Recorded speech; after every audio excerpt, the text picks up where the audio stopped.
새벽을 깨워 또 현장으로 또 영상으로 함께 하시는 모든 성도님들을 예수님의 이름으로 축복하고 환영합니다. 오늘은 생명의 삶 10월 15일자 본문인 욥기 8장 1절에서 7절의 본문을 가지고 교리적 공의의 잣대로는 위로를 주지 못합니다 라는 제목으로 하나님의 말씀 나누도록 하겠습니다. 8장부터는 욥의 다른 친구인 이 수아 사람 빌닷이 욥의 반박과 호소를 듣고 있다가 욥에게 입을 열어서 말하는 내용이 나옵니다. 빌닷도 엘리바스와 크게 다를 바 없이 욥을 위로해 주기는커녕 자신이 가지고 있는 생각으로 욥을 판단하며 욥이 당하는 고통의 문제에 대한 답을 말하고 있습니다. 빌닷은 엘리바스보다 더 강력한 어조로 욥에게 말을 하고 있는데요. 어떤 내용인지 함께 본문을 살펴보도록 하겠습니다. 2절을 함께 보겠습니다. 내가 어느 때까지 이런 말을 하겠으며 어느 때까지 내 입의 말이 거센 바람과 같겠는가. 아멘. 빌닷이 욥에게 뭐라고 말합니까? 빌닷은 욥의 말이 이 거센 바람과 같다라고 말하고 있습니다. 거센 바람 같다는 것은 이 거센 바람이 그 앞에 있는 모든 것을 날려버리는 이 거센 힘과 또 격렬한 분노를 보여주듯이 이 거세고 동정의 여지가 전혀 없는 상태를 가리켜서 한 말입니다. 또한 회개하기는커녕 이 하나님을 원망하면서 이 불평불만을 터뜨리는 욥의 말을 비유해서 이 거센 바람이다라고 빌닷이 표현한 것이죠. 빌닷은 욥이 당하는 그 고난의 의미를 알지도 못하면서 이 욥을 책망했습니다. 어찌 보면 이것은 이 욥에게 견디기 어려운 또 하나의 고통이었을 것입니다. 이어서 빌닷은 하나님이 어떤 분인지 자신의 생각을 이야기하고 있는데요. 3절을 함께 보겠습니다. 하나님이 어찌 정의를 굽게 하시겠으며 전능하신 이가 어찌 공의를 굽게 하시겠는가. 아멘. 빌닷은 하나님이 어찌 정의와 공의를 굽게 하시겠는가라는 이런 수사학적인 질문을 사용합니다. 무슨 말입니까? 즉 하나님은 절대 그런 분이 아님을 강조하는 것입니다. 그러나 빌닷의 논리는 타당하지 않습니다. 빌닷의 논리가 무엇입니까? 바로 인과응보의 논리입니다. 4절에 보면 빌닷은 이 욥의 자녀들이 하나님께 죄를 지었기 때문에 그에 마땅한 형벌을 하나님께 받은 것이라고 말합니다. 그러나 성경을 보면 이 인과응보의 원리가 모두 맞아 떨어집니까? 아닙니다. 예수님의 사역을 살펴보면 이 사람들은 앞을 보지 못하는 맹인을 죄 때문에 앞을 보지 못한다라고 그렇게 여겼지만 예수님은 소경을 두고 아무의 죄도 아니라고 말씀하시며 하나님의 영광을 위해 준비된 자라고 말씀하십니다. 원인이 없는 고통이 있을 수 있다라고 말씀하시는 것이죠.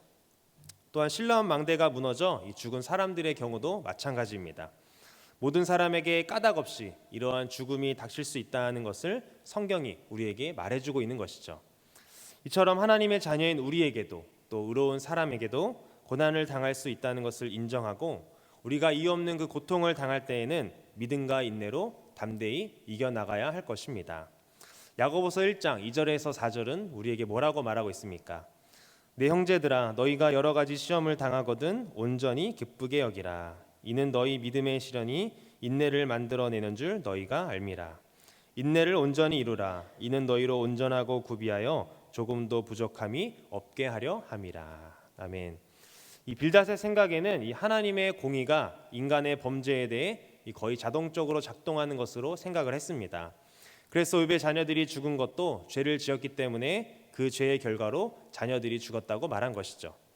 그러나 욥기서를 읽는 우리는 무엇을 알고 있습니까? 욥과 욥의 자녀들이 겪는 고난이 그들의 죄 때문이 아니라는 것을 우리는 알고 있습니다. 빌닷은 자신이 생각하고 있는 이 인과응보의 원리가 무조건 맞다고 생각을 했습니다. 이것이 오늘날에는 어떤 사람들입니까? 이웃에 대하여 충고를 할 때 이웃에 대한 깊은 이해와 그리고 사랑으로 접근하지 못하고 자신이 생각한 원칙을 기준으로 이 자기 주장만 하는 사람들을 말합니다. 이런 사람들은 무엇이 없는 충고입니까? 바로 사랑이 없는 충고이며 정의입니다. 이런 것은 아무런 이익을 주지 못하고 오히려 이웃에게 피해만 줄 뿐이죠. 현재 빌닷의 충고가 욥에게는 사랑이 없는 충고인 것입니다. 빌닷은 이렇게 자신의 주장을 한 뒤에 욥에게 촉구를 하는데요. 뭐라고 촉구합니까? 우리 5절을 보도록 하겠습니다. 내가 만일 하나님을 찾으며 전능하신 이에게 간구하고. 아멘. 빌닷은 욥에게 하나님을 찾고 또 자비를 구함으로 회복을 경험하라고 말하고 있습니다. 빌닷의 이러한 주장은 이 도덕적 신앙관을 내포하고 있는데요. 도덕적 신앙관이 무엇입니까? 하나님과 인간과의 관계에서 이 인간이 자기의 의를 행하고 또 자기 자신의 구원을 자기가 가져오는 것과 같은 이 도덕적인 관계를 전제로 하는 것을 말합니다. 그러나 성경을 살펴보면 사람의 의를 통해서 하나님이 일을 하시는 것이 아니라 하나님께서 먼저 그 사람을 기억하시고 또 예수님께서 그 사람에게 긍휼의 마음을 가지셔서 인간이 은혜를 입게 됨을 우리는 성경의 많은 이야기들을 통해 알 수가 있습니다. 결과적으로 인간의 조건과 그리고 의가 아니라 전적인 하나님의 은혜인 것이죠. 빌닷은 이어서 유명한 말을 남깁니다. 우리 7절을 보도록 하겠습니다. 내 시작은 미약하였으나 내 나중은 심히 창대하리라. 아멘. 내 시작은 미약하였으나 내 나중은 창대하리라. 여러분은 이 문구를 어디서 가장 많이 보셨나요? 보통 이 창업한 회사나 또 개업한 식당에 걸려 있는 것을 많이 보셨을 것입니다. 문맥을 고려하지 않고 이 문구만 보면 참 좋은 말씀이지만 문맥을 살펴보면 이것은 축복하는 말이 아님을 우리는 알 수가 있습니다. 물론 욥기 전체를 살펴보면 이 모든 것을 잃었던 욥이 나중에 욥기 마지막에 가서는 자신이 잃었던 것보다 갑절의 은혜가 주어지는 것을 우리는 볼 수가 있습니다. 그러나 빌닷은 어떤 의미로 욥에게 이런 말을 한 것입니까? 사실 빌닷은 이런 말을 한 것이 진심이 아니었습니다. 욥이 회개하면 이 창대해지는 복을 다시 누릴 것이라고 빌닷은 기대한 것이 아니라 오히려 욥을 비꼬는 말로 욥에게 이런 말을 한 것이죠. 혹시라도 이 문구를 잘못 사용하는 분들이 있다면 주변 사람들에게 알려주시기 바랍니다. 말씀을 맺도록 하겠습니다. 욥의 친구들은 어설픈 위로로 욥에게 오히려 더 아픔이 되었고 더 큰 고통이 되었습니다. 자신들이 생각한 그 교리적인 잣대로 욥을 가르치려 했고 욥을 평가하였습니다. 너에게 죄가 있으니 죄를 회개해라. 지금의 고통은 너에게 죄가 있어서 그런 것이니 회개하고 돌아오면 회복될 것이라는 이 논리로 욥에게 말을 했습니다. 다 맞는 말입니다. 물론 죄를 지은 죄인이 회개하고 주님께로 돌아오면 하나님께서 다 용서하시고 받아주십니다. 그러나 욥의 친구들은 무엇이 문제였습니까? 사랑이 없는 충고였기 때문에 문제가 되는 것입니다.